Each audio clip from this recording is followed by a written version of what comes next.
guys, welcome for another video. Enjoy watching!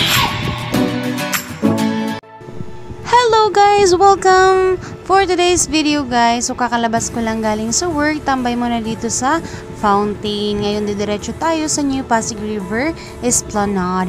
Dahil ang sadya ko talaga dito ay itong barbecue. So ang tawag ani sa amo sa Bisaya is ginanggang.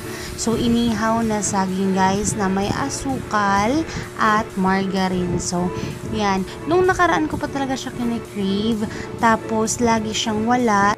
Hindi talaga namin siya matsyempohan. Nagkakataon talaga na wala po itong inihaw na saging. Kaya binabalik-balikan namin, nagbabaka sakali na merong tinda nito. So ngayon maswerte tayo kasi meron. So panlaban natin pantapat panulak ang sestubig. So ayan na, ihip-ihip na tayo sa mainit na ating cravings na ginanggang jud nga saging. 101% kung may pagmamalaki sa inyo ang ganda ng Pasig River Esplanade na ito. And hindi kayo maboboard guys dahil pag nagutom kayo, marami ditong mapagpipilian na street foods. Guys, kung pwede lang talagang araw-arawin ang pagpunta dito, talagang gagawin ko dahil walking distance lang to from home.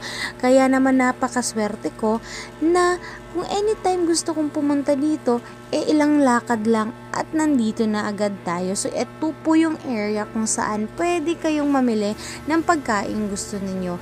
Marami kayong mapagpipilian dyan ng mga street foods, tubig, soft drinks, and etc.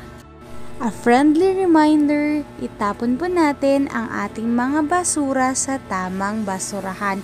Dahil dito, sa napakagandang lugar na ito, hindi po kayo mahihirapan maghanap ng basurahan dahil nandyan lang po yan sa bawat gilid at ilang hakbang lang may kasunod na naman na basurahan. Talagang yung distance ng basura is sobrang lapit lang. So makikita nyo basurahan yun kanina, and this one again, yung black na yan, basurahan ulit yan. Yan, basurahan ulit yan. So, hindi kayo mahirapan magtapon. Maganda rin dito dalhin ang inyong mga anak dahil matutuwa sila sa mga ilaw dito. Magiging maligalig sila pag nakita nila ang naggagandahang ilaw. Sa ganda neto, hindi naman pwedeng ako lang ang mag-enjoy kaya i-share ko sa inyo ang napakagandang view na ito. Ayan! Sobrang ganda, pati damo, i-admire mo talaga.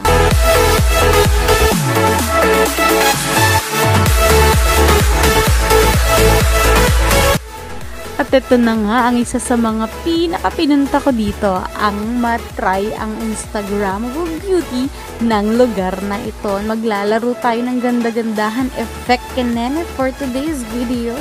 Ayan, ito yung mga behind the scene kinemerot para may pang post tayo kahit hindi naman tayo nag-Instagram. Charis!